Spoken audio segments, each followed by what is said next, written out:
Well, we've got a problem in the UK, or should we say the UK has a big problem, and maybe with the US, with us. The UK is deciding winners and losers when it comes to social media. And not only are we finding out now that Blue Sky is allowed while the other social media platforms are disallowed for kids, but YouTube is facing a partial ban now too across the pond.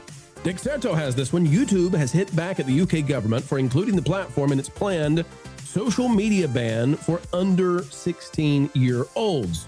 YouTube is striking back and describes itself as a vital resource, as we would expect that YouTube would say. I'll come back to that in just a second. I want you to see something, though. The Guardian from months ago, they were already dealing with some of this stuff just in a different way. Netflix, Disney Plus, and Prime Video came under stricter regulation in the UK, and this was reported back on the 24th of February. Says streaming giants will be subject to some Ofcom scrutiny as traditional broadcasters, such as the BBC. So in other words, you all know the way the views are of the government in the UK. And Disney Plus, Amazon Prime, Netflix, and these other streamers already had to bend the knee and do whatever the UK government has to say. They've already fallen under that. Now, however, what do we see? Well, if you're a 15-year-old in the UK, you're about to be banned. It's about to be illegal. I don't know. They send you to jail for it. I don't know. But it's about to be illegal for 15-year-olds to access YouTube, for 14-year-olds to access YouTube. And the crazy thing about this is, guys, that YouTube now, maybe close to the majority of viewership happens in the living room on the big screen TV. YouTube is a direct competitor with Disney Plus, with Netflix, with Amazon Prime. And yet YouTube was not under the same strict governance that these other streamers had. The UK government seems to be very worried about the idea that kids, 13, 14, 15-year-old teenagers, are watching stuff on YouTube, especially from America, and that they are having a more centrist viewpoint. The UK government doesn't seem to like that very much. They want these kids to be indoctrinated strictly into this new, whatever it is the UK is. They don't want another Brexit. They don't want more of this dissident kind of behavior. And so YouTube now will be banned, but Disney Plus is not. YouTube is banned, but Netflix is not. It's illegal. It's going to be illegal for a 15-year-old to watch YouTube, but a 15-year-old can go see whatever it is that is on these streaming services that the UK government has complete and total control over. This is also, I think, going to have a huge impact on YouTube, and I think it's a punishment for them, just in the same way that, you know, banning X but not banning Blue Sky is a punishment for X, and it's an attempt to fortify the social media platforms and the streaming platforms that the UK government believes will promote their government agendas. Mo, I'm going to go to you first on this one. This is a big deal, the idea that YouTube is going to be under a partial ban, but that seems to be the way it's going. And I'm afraid that if this goes beyond the UK, we're going to see a situation where it's not just China anymore that's closed off, has a different kind of internet. It's going to be Europe. It's going to be at least the UK, but maybe beyond, that has a very different internet. And that's no good, I don't believe, for anyone. And I agree with that. And the selective blocking of sites, like we have X, and it gets blocked, but Blue Sky isn't. YouTube is blocked, but other like ITV and, you know, BBC aren't blocked. The problem is all they're doing is making the centrist viewpoint more and more appealing, because as soon as you make the fruit forbidden, you are making it more appealing to that crowd, to especially teenagers. We all remember being teenagers. Sure, it was long ago, some longer for some of us. But you know what? It makes it more enticing, more, what's the word? More alluring? More forbidden. More forbidden. Yeah, like it just makes you want to seek it out more. So all they're doing is making whatever they want to hide more appealing, because they'll be able to get around this with VPNs and things like that. But just say we take it for face value, what they're doing, it's wrong. Anytime you block the populace from getting information, it's just going to end up badly for everybody, mainly for the government that does it. So I don't foresee Starmer coming out of this one looking, well, he doesn't look good anyways from his overall rule. But this one, once you start messing with people's internet, that's when people are like, okay, now you're taking away the bread and circuses of the people. And that's when they start getting angry. So well, that's true. That's what I think is going to happen. That's a great reference. Scott, we believe this is a full-blown, you know, nobody's hiding what's in the Trojan horse. This is an attempt to get access to people's devices and link it to their individual personas. And then the UK government can track what you say online if you're in the UK. Now, that said, this might actually be the line that went too far for them. Like, this may actually get people up and enraged in the UK. And we don't want violence or anything. But Scott, what do you think about the idea that, parents of 14 and 15-year-olds are going to say, now, wait a minute, we're the land of the Magna Carta, and you're going to make my 14-year-old, 15-year-old unable to watch science videos on YouTube because you're afraid they might find a Jordan Peterson video. Oh, no, we can't let that happen. Scott, what are your thoughts on this as an overreach? Is this the point maybe people fight back a little? I both remember being a teenager and I have a teenager. That really makes me old. Parent your child, parent your child. Like, you should be monitoring what your kid uses, and it's not up to the government to do that.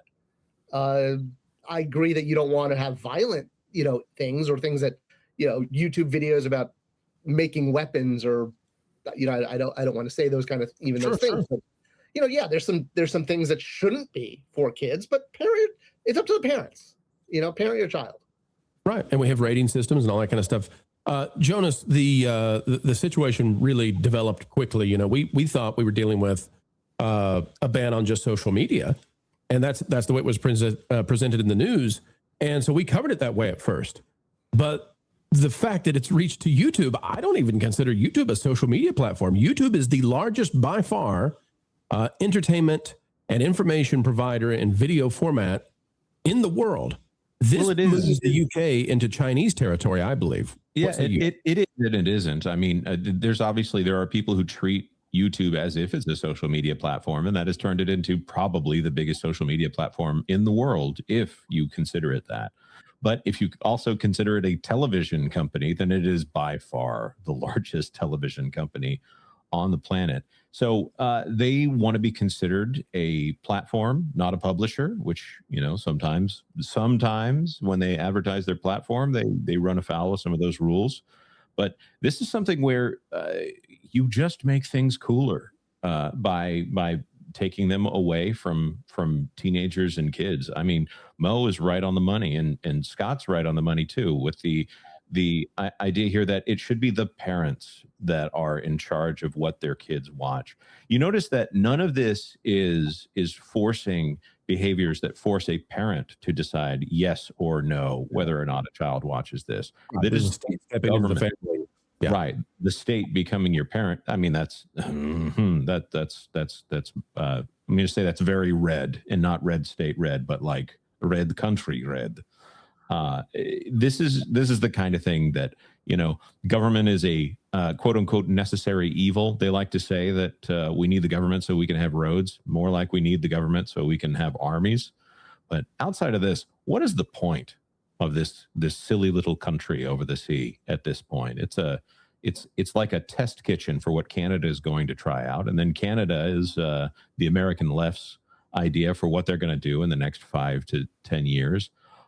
It's a silly country, honestly. And I'm surprised that it's lasted for as long as it has. If this were a franchise, it would be on its last and dying breaths. Well, Jonas, walk us through the economics, though, because the UK has 60 million plus people inside the country. And this is now them meddling in U.S. companies, right? So when we're talking about YouTube, that's under Alphabet, that's Google. We're talking about Disney Plus. We all know what that is. Netflix is what it is.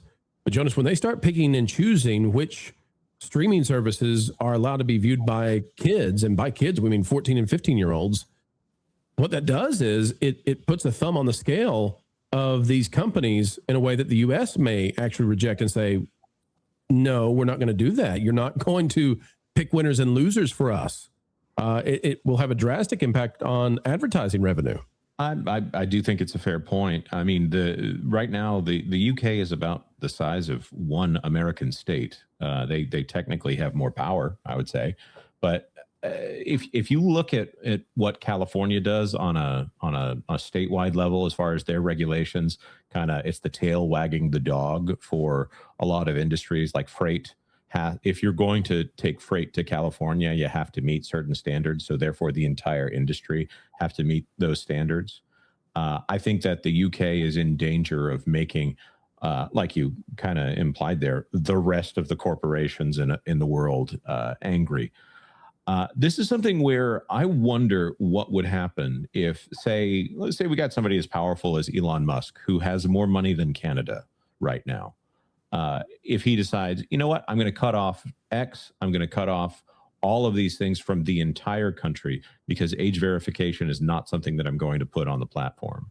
Like, I honestly think that he has more power than Keir Starmer has at this exact moment. That's why they hate him.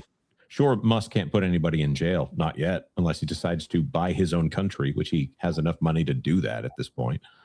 But Keir Starmer, in many ways, I'm not impressed with this person, and he seems to be cosplaying the worst parts of the Cold War with a Western skin. So go away now, bye would be my best idea on this fella. I'm not calling for revolution in Britain when I say this, but I think the really sad thing is that all of these other countries have declared independence from Britain, and that just leaves Britain with their own little nanny state that won't go away. Go away, no. To steal from the Critical Drinker. All right, Melissa Chen has this. I would feel remiss if we don't cover why they're striking, we believe, YouTube from 15-year-olds. Melissa Chen says, under the pretext of banning under 16-year-olds from social media to quote-unquote protect the children, Keir Starmer has snuck in some small print that should make Americans really glad all that tea was dumped in the Boston Harbor back in 1773. Here are the stipulations of this law. Here are the extra fine print stuff you should know about. Adults will still be allowed to use the platforms once they've handed over facial recognition, digital ID, passport, or credit card details to prove they're not a child. She says it was never really about the kids. It's about making sure every single person who wants to speak online has to first tell the government exactly who they are. Link your real identity to your speech. Step 2, police have a lovely searchable database of every spicy take, meme, or complaint you've ever posted.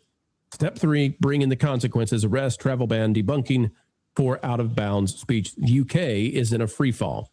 And I'll just say, folks, if you don't know this, the UK arrests, I believe it is right now, 30 people a day on average for their social media hot takes. All right.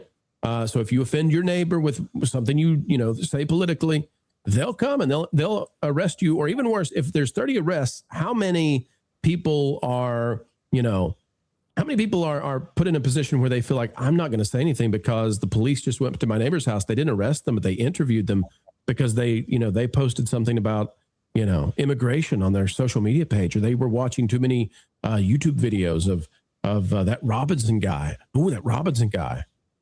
Mo, Scott, I'll give you guys the last word if you'd like on this. It's a scary time in the UK, and what we need to make sure is this doesn't metastasize into other Western nations, because free speech is the antiseptic to bad ideas. Yeah, I mean, they have to fight back. That's all there is to it. I hate to be that guy, but Britain, fight back. We learned how to do that 250 years ago and longer in America. You have to do that. You have to fight back. I'm not saying, get violent or anything like that, but you have to be vociferous and you have to get out there to make this stop. Now, as far as the rest of the world, I cannot see how this works out for Britain. You cannot cool the speech of other countries. Like, America won't stand up for it. And I'm sure there's other countries that are like, whoa, like Poland. I can't think of any more off the top of my head that will be like, no, you cannot stymie speech in our country by banning it in your country. So there's going to be pushback. They're going to have a lot of problems trying to get this off the ground in the way that they would like to see. So I think there'll be a pushback, but they need to, you can't just assume all that's going to happen. The people have to make their voice heard. They have to get out there. They have to push back. Otherwise, it's just going to get worse and worse, and you're going to have no more wiggle room to fight back if you're not careful. So there you go. That's all I got to say. Scott, you get the last one. Well, boy, I don't think this is as enforceable as they think it is. I mean, like you said, Mo, there's VPNs. I mean, there's a million ways. I mean, teenagers are the smartest people on the planet, so they'll find it. They like to think so. Yeah. yeah. Good luck enforcing this one. Have fun. What was the device? I mean, a lot of people don't know this. What was the device that largely took down the Soviet Union? The fax machine. It was the first thing that broke through the lines. They didn't anticipate it. The fax machine broke down a lot of the USSR because it was one way that they started to find out, if you can believe it, how good things were in other places around the world versus how they had the fax machine. So good luck stripping out YouTube. This is going to go about as badly, folks, as you can imagine. You know, when you stick around for the entire video, it really does help the channel. And we're so appreciative of that, ladies and gentlemen. Imagine that you would stick around and hear everything we have to say.